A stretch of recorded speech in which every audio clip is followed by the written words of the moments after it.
The views and opinions of the guest do not necessarily reflect the views and opinions of BODS Mayhem Radio Network, its staff, affiliates, or sponsors. Parental discretion is advised. Welcome to BODS Mayhem Radio Network. This is Rahne Pistor, vocalist of the Sixth Chamber, and you're listening to BODS Mayhem Hour. Welcome to BODS Mayhem Hour, your source for all hard rock, heavy metal, new metal, alternative, punk, horror punk, hardcore, rock, and all local bands, with your host, John the Bod, a.k.a. the Bodfather. Hey everybody, welcome to BODS Mayhem Hour. I'm your host, John the Bod, a.k.a. the Bodfather. As always, I'm bringing you guys and gals awesome interviews. Today, it's an honor and a privilege to have Mr. Rahne Pistor. He's the vocalist of the Sixth Chamber, and we're going to be talking to him about that. The Sixth Chamber has released the official music video for Entrance to the Cold Waste, filmed in the wastelands of Death Valley, California. Entrance to the Cold Waste features Stanton LAVEY. He's the grandson of Church of Satan founder, Satanic Bible author Anton LAVEY, whose character featured prominently in this season's American Horror Story. And also, they have a cool belly dancing by MAHAFSOUN. She's pretty badass in this. So, Rahne, how's it going, man? She's totally awesome. Yes, good. Delighted to be on the program. Thanks for having me. Not a problem whatsoever. So, how's it been working with Tag publicity so far with all this, man? Since, I guess, since November, since last month you've been working with them? I have no complaints. William is great, and Tracy's been real nice. I just, we did this whole thing, this colossal kind of music video thing. I just had a song and a concept came together, and I'm like, I got to get this seen and heard because, as an artist, it's basically a milestone for me. It's exactly what I wanted to accomplish in music and film. So I'm like, this one, let's do a little special, push and try to get it out there, I love doing interviews for Tag because they handle a lot of independent and up-and-coming bands, and I think it's really cool on what they do. I'm not saying it just because Ronnie's on here. I do a lot of interviews for Tag, but it's the truth. They do a lot of good stuff for bands, I think. Yeah, I knew. I saw that they did Doyle, from the Misfits, so I was stoked about that. And I seem to see their name around here and there, and they seem to pick quality stuff. So I said, let's give it a go. Yeah, exactly. The Sixth Chamber has released a music video for Entrance to the Cold Waste. What was the appeal of this song to be a video, or were there more that could have been a debut video for you guys, and you just said, well, let's just go with this one. Let's talk about that a little bit. Yeah, of course. Well, this one just, stuck out to me, as a daydreamer. I just started dreaming up a concept, and it's very influenced by the writings of H.P. Lovecraft, and then kind of with concepts I dream up myself. And it's kind of about, it's all metaphorical, really, for, crossing lines in life that you can never return to innocence from, and self-doubt, and just getting into things over your head, and the challenges we all go through life. But that's kind of boring like that. So if you do it, we wanted to create this whole escapist dream world, and I think we accomplished that. I mean, just the environment that we did it in, Death Valley, is completely otherworldly. It feels like you're on a different planet, in a different realm, in a different age, and it was quite a beautiful experience in every way. And my favorite thing too, horror. I absolutely love horror stuff. Love it. Absolutely. I've always been a fan all my life of old Vincent Price movies. I used to fiend on it. I used to go to antique shops and thrift stores and buy up all the old VHS tapes, Psychomania, Peter Cushing films, Hammer horror films, all that stuff. I just used to fiend on it. I used to love escaping into that world, and then fantasy films, and then discovering H.P. Lovecraft, and always being a fan of Poe, Edgar Allan Poe, and things like that. And now just combining that into music, and in this case music and film, because I think we really made actually an art film with this music video. A lot of times music video, it's the video's secondary, but for this it's a whole it's a complete thing with the music and video together, which was great because I've always been a musician, and I've always been interested in film and cult film and horror, but never really had the skills or the chance to, dive into that world. Plus it's extremely expensive and, it takes a large team and a lot of skill to make a feature-length film. So this is kind of my foray into being a cult filmmaker, doing this video. So I put my all into the video and I put my all into the song. So here we are. From one horror fan to another, I want to ask you this question. Since you like H.P. Lovecraft and plus you love Poe, who do you think had the darker stories? Who had that more darker side to them, you think? Well, both of them have just an absolute intense vocabulary and use of the English language. They're really quite some of the greatest wordsmiths of all time. And people kind of disparage Lovecraft's writing. They say they act like it's a pulp, sort of stuff or garbage, or they criticize one thing or another. But to me, Lovecraft is like the 20th century version of Edgar Allan Poe, and absolutely on par. There's a little more science fiction and mystery, and weirdness in Lovecraft. But to me, it's just, Poe summed up the 19th century, and Lovecraft, is king of the 20th century as far as horror writers. Very true. I love Edgar Allan Poe stuff. Love it, man. Some cool stuff. Absolutely.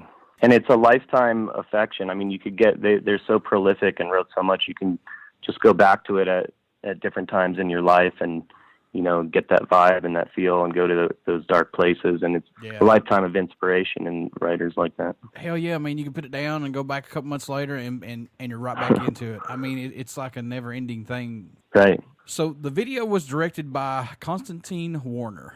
How was working with him on this, and how did Stanton Lavey, how'd he come into all this stuff? How'd that work out?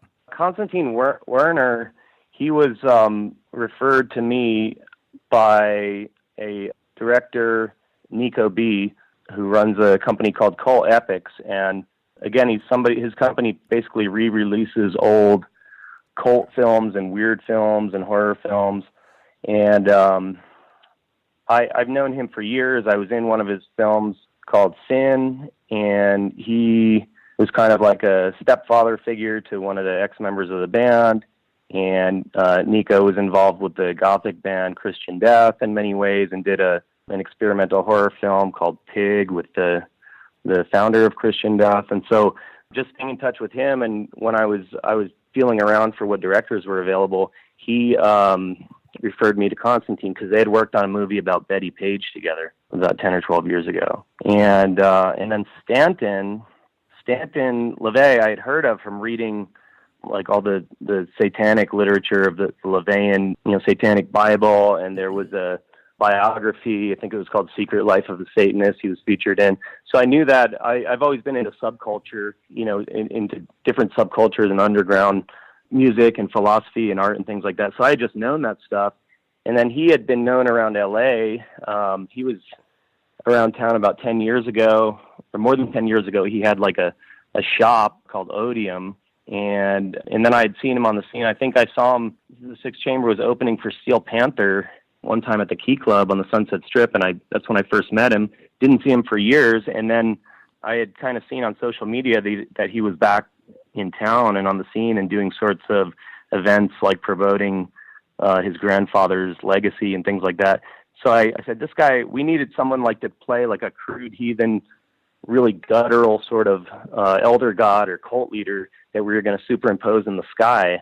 And I'm like, he would be perfect. And so I just hit him up and we talked about doing it, and it worked out. We talked about this a little bit before we got on to the show here. You guys are working on an EP, but are you guys going to do like song, then release them one at a time, and then go back and add them all to an EP or an album? Well, we this band started way back in the day, and it's been through many incarnations. And we did an album way back in 2002, which I'm just releasing a couple songs from. The songs I believe in from as sort of an EP. Mm-hmm. And we did another album a year or two later. Then we worked on an album for a couple years, which then the band broke up, and it wasn't released for years. That's a full length. It's called Mythos. It's available on Bandcamp now, thesixchamber.bandcamp.com. And then in the last couple of years, I've just been taking it song by song just writing songs and just going where the inspiration hits me. I plan on kicking it into gear this year and finishing an album. I want to make my masterpiece, that I could look back on the rest of my life and just pull from and play songs from and be super proud of. I think we've done some really great albums, but I'm still aiming towards that absolute masterpiece that basically sums up me and the world in my head. So far you're still writing on for that album for 2019, right? That's right. Yeah, that's what I'll be working on mostly this year rather than touring or anything like that. Now, are you going to produce this? Because I know that you produce some. Are you going to have somebody produce this, or what do you want to do with it? It just depends. Yeah, I had to, you can be a jack of all trades and a master at none. It's like some people like to do absolutely everything. It's overwhelming. Like you have to, I just think the best projects are just focus on what you're good at and focus on what you're inspired to do and what you want to do. Mm-hmm. And so I have production skills. I've been doing Pro Tools, since the early 2000s or late 90s really. And so I can record stuff, but for example, I'm not the best mixer. There are people that are masters at mixing. And so it's like, go with the masters, go do with what you're good at. So for me, I like to focus on lyrics and writing and arranging, and as much of the other stuff that I could work with or collaborate with other talented people, I'll do so. Like if I have to produce it all myself and do it all myself, I'll do it. It will be done. It's going to get done one way or another. But I actually I love working with new people. I love working with different, talented, creative people. It's one of the things that keeps life exciting. So this new album that you're going to be working on, is it going to still be on the same lines as the previous album, or is it going to be a little bit changed possibly? Well, I would say it's we have two songs done from it right now, Entrance to the Cold Waste and another song called Hades. Mm-hmm. I would say it's going to focus on the mythic, the mystical, and the phantasmic, things like that, just sort of an escapist dream world. That's what I've really honed into, like what I'm about as an artist. I don't like writing about politics. I don't like writing about, just typical love songs or something like that. That shit's been done a gazillion times, and there's people that do it better than me, do it more sincere than me. I just, got to think about what am I about as a person, and I'm into the mystic and phantasmic and the mysteries of life and, basically living in your imagination, living in a surreal world. And so I just want to present those sort of things and leave the rest to everybody else, So it's good to, it takes years sometimes to find your identity and go with, sure. But you should really narrow in on the niche that, best represents you, Yeah. Yeah, and I've always said that to these bands. Never be afraid to go outside that box because you never know. Your sound could be hiding out there and you just haven't discovered it yet. Right. I like the direction that this has started, with Entrance to the Cold Waste and Hades, and I plan, basically the album is going to be similar themes and similar sounds as that. When you hear the Six Chambers music being compared to like some of the old schools like Black Sabbath and Judas Priest, do you get excited about that, or do you go like, well, wait a second, hang on a minute? What's your absolutely thoughts on that? I absolutely get excited about it. I think there was like a zeitgeist or a magic in the 60s and 70s, especially, in the psychedelic age when metal was starting, when, people were into weird things, they're into experimenting, they're into dropping out, they started getting into witchcraft and darker themes and black magic and things like that, and just subculture, counterculture, just not being, dropping out from conservative life. There was something magical about that time. People rebelled. Things were less formulated. And so that's really the music that I gravitate to. I think there was a good period in the early 90s with, bands like Alice in Chains and Soundgarden, people like that. There was some magic there as far as the pop charts, are concerned. And then we haven't really had that as far as like on the pop charts since then. But I like music from all throughout the generations, especially rock and roll from all throughout the generations, even back to blues in the 40s and 50s. But like I often find myself in times being dismissive of newer stuff or certain periods. But I've realized in the last few years there are actually a myriad of amazingly talented bands and creative bands out there. in doom metal and symphonic metal and the different forms of metal. You just have to go out and find them because, with the internet, everything is just flooded out there, and the whole challenge is to filter things out. You get everything almost for free. It's so difficult for the bands to get known and especially to make any money or to last. How can you be a band for more than 2 to 3 years? You're going to wind up in the gutter on the street because it's just a drain. You don't make money like you used to. It used to be the whole rock stardom dream and bubble. It was really a bubble, like from the 60s, I would say, till the early 2000s. It was like this bubble where, people wanted to become a rock star and labels would invest in you that, 6 and 7 figure amounts. They'd wait, for a couple albums to see if you could get, the hit they were looking for and the windfall. I mean, that popped, that bubble popped. We're back, like musicians are more like back to the traditional sense 500, 600, 700 years ago, or in ancient times where you're just basically a peasant or a bard, they're playing for a few shillings for the amusement of the, you're like the court jester, basically. So our role is back, to much more to what it used to be, but it doesn't mean that there's not great music out there.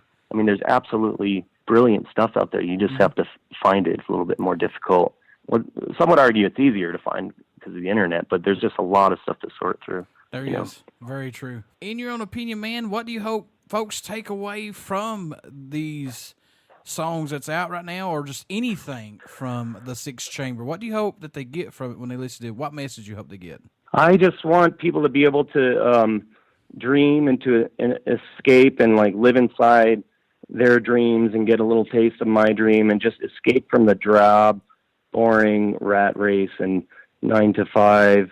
I think that's what the power of art is. I think art is magic and music is magic. And I just want people to be able to experiment a little bit of that magic and escape and have it take them to a more interesting place than perhaps their daily lives are. Yeah, and I can't say that enough on how music is the best drug you can have. If you're having a shitty day at work, like I do at my actual job, because of the BS that we got to go through, I come home, throw on some music and do this, and I get away for a couple hours.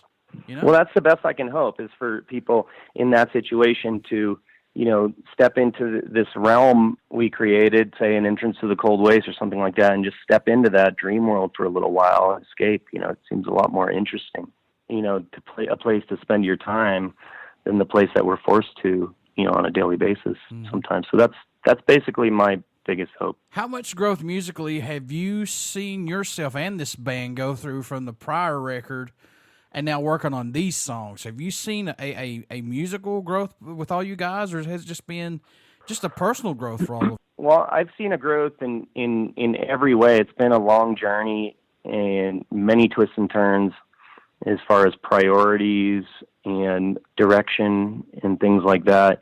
And what I have mostly taken away from it is I do this because I need a creative outlet in my life. And there was a couple of years that I stepped away from it and I felt empty inside and that life wasn't worth living. So this is I think life is much, much more fulfilling with a creative outlet. But that said, back in the day, we were really, really trying to make it. Like, we wanted to be able to tour the world, and this is just what we wanted to do, and we wanted to be able to do it all the time. And we had, certain things happen. We were actually, a lot of people don't know this, but we were actually managed by one of the greatest managers in rock history. His name was Bud Prager. He was the manager. He worked with Cream first, and then he managed Mountain. And then he's also the manager of Megadeth, Typo Negative, Foreigner, I think Bad Company, and Whitesnake. Just a dream, like, behemoth, rock manager. And we were, getting all serious. He was kind of like Mr. Miyagi in Karate Kid. We would write and write, and he would just, tough love, criticize it, and you had to stand up for yourself. It was intense, man. And then we'd hear the stories about Leslie West and about Mustaine and, these intense things, and it was inspiring. It was an incredible experience. And then during that time, through that whole process of, we were trying to build, ourselves as a band, we were basically trying to get our music so good that it could get past him, like his criticisms, because he was brutal, but in a good way. People need to hear brutal honesty about their music, which your friends won't tell you, because they want to remain your friends. But anyway, we were in this whole process with him, and he was trying to get us signed to, probably a major label deal and this and that and the other thing. And he died. He died on us, man. He got diagnosed with esophageal cancer, and then in a few months he was gone. And so, things like that, you go through a lot of heartbreak, chasing your dreams. There's a lot of heartbreak in music. And after a while, I just, a lot of discouragement. After a while, I realized that I just do this. I do this for me. I do it because what I have to do. And also that I'm only going to do what I want to do. Like the thing you're supposed to do is, you're supposed to get in a van and drive around the country and play for 5 people and, beg for $50. Like, no, I'm more about writing songs, creating things, creating magical, beautiful things, doing things like, we got sidetracked and did this amazing video and wow, that's so fulfilling. And so I'm just doing the things that make me happy. I'm dealing with the people that make me happy and then not dealing with the people that don't, so I'm just, people say you got to do this and you got to do that. I'm just doing whatever the hell I want in hopes of creating something magical. And that's it. And that's it for me. And if people want to appreciate it, I love that. It's so wonderful because there's so much, there's so many haters and there's so much people slagging your stuff and this and that. So I love, when people appreciate it, but really when it boils down to, if you're going to have longevity in doing music, you have to just do it for yourself, your own accomplishments that you're trying to reach for. What can fans expect at a show from the Sixth Chamber who have not got to see you guys live as of yet? Well, I just hope to, we're not the most highly skilled technical musicians. We're not the most smoke and mirrors, but I just hope that they hear some good, kick-ass, well-crafted, from the heart songs done in an original and unusual style, drawing influences from, the real behemoths like Black Sabbath, Candlemass, Moonspell, Dio, Danzig. I just hope people hear something quality because we put a lot of time into this and a lot of heart into it. And I hope the inspiration that I draw can inspire other people. Ronnie, what made you want to become a musician? What was that spark for you, man, that said, yeah, that's what I want to do right there? I mean, being on stage, can be like a high. I mean, on the way to that, when you're preparing for a gig, it's a lot of work, and it's probably more work than it's worth a lot of times, but it feels great, the energy. And then I just needed a creative outlet, something that I could do, that I felt I would be good at. And it just came natural. I just started doing it when I was a teenager, and then just really, other than that couple years I talked about, I just never stopped. I've always just been driven to do it for some unknown reason, really. Is there a country that stands out or shocks you that the Sixth Chamber gets support from, or they even tell you that they've listened to your music? Has there been a place that shocked you possibly? Not really, because, I mean, we get response from different countries, but it's just dribs and drabs. There's not one country that's just all come out for the Sixth Chamber, or else I'd probably move there, if there was. But, so it's pretty scattered, Some of the stuff from South America is always interesting, but there's certain regions down there that are just known for rock anyway, like Argentina and places like that, Any show or moment that stands out to you that made you think this is really worth everything we have put into this so far? Have you guys had that moment? No, you know what? We haven't played out that much, very rarely in the last few years. Like I said, it's been more of a creative and recording project for me. But we've wound up playing some weird ass shows. We played at Jimi Hendrix's drummer's funeral, Buddy Miles' funeral, from Band of Gypsies in Austin, Texas. Yeah. One time we played, with Steel Panther on their community property video. We don't sound anything like these guys, but somehow we wind up in these, weird places, I don't know. It's sometimes it's just mind blowing where you wind up as a musician. How the hell did I get here? So. I mean, no disrespect to Jimi Hendrix's drummer, but I mean, to play at his funeral, that's wow. Yeah, it was with the Sly and the Family Stone. Like Sly wasn't there, but all the Family Stone members, and then Bernie Worrell of Parliament, and then the Neville some of the Neville brothers, and all these like just random. Like, how the hell are we here? You know. I've already done told my family when I pass away, I want a big 3-day music festival. Just give me a big music. There festival. you go. Exactly. That's what I want. Put your urn up there, right next to the stage. Yeah. Make sure it doesn't blow over. Yeah. There I go, crowd surfing. My ashes go everywhere. Bring the casket right there. Right. There you go. There you go. Crowd surf with the casket. Oh, dude, that's horrible. That's good. Oh man. No, you gotta do it. Celebrate that you were here, man. There you go. Don't cry. And they're like, no, you gotta have it real, just a traditional funeral. I was like, fuck that. I'm gonna go out in style. That's what I'm gonna do. I don't know if you ever heard Timothy Leary, the acid guru in the '60s, how he went out. He called it designer dying. So he was on this whole trip that he wanted to enjoy dying, enjoy the process of dying, as it was just a natural part of life. And then, of course, he had part of his ashes blast off into space, and some of the rest of his ashes given to his friends, which I actually have a scoop of, believe it or not, because I was friends with a photographer who did a pretty well-known photo of him. But yeah, that's the way to go out, man. You know, so it's inevitable. So, new album in 2019. Do you possibly have a time frame when you want to get this out? Maybe next year? No, it's just a matter of how inspired I am and how motivated I am. You know, There's no, I'm not on any particular time frame. I'm just committed to doing it, basically. Folks, get out and check out the 6th Chamber. Check out this album when it comes out. Plus, you can pick up their previous album, and plus their other works. They're out right now. So, Ronnie, how can folks stay in touch with you, buy some of the old merchandise, tour dates when you go on tour, things like that? How can they keep up with you all? Well, I highly encourage everyone to subscribe to the 6th Chamber YouTube channel, because that's where I've been posting a lot of stuff and plan to. And then the 6thchamber.bandcamp.com is probably the easiest and most comprehensive place you can grab our songs. I mean, they're elsewhere, but that's the place to go. Before I let you go, good sir, would you care to do a promo for my show? Sure. This is Rahne Pistor, vocalist of the 6th Chamber, and you're listening to BODS Mayhem Hour. Everybody stick around. We got some great music coming up. You only hear these interviews right here on BODS Mayhem Hour and BODS Mayhem Radio Network. Please get out and check out our Facebook page that has our YouTube link and plus our podcast link on there to all of our interviews. And also, please get out and check out the 6th Chamber. Thank you so much, Ronnie, and have a good Christmas and a happy New Year, my friend. All the best to you. Take care.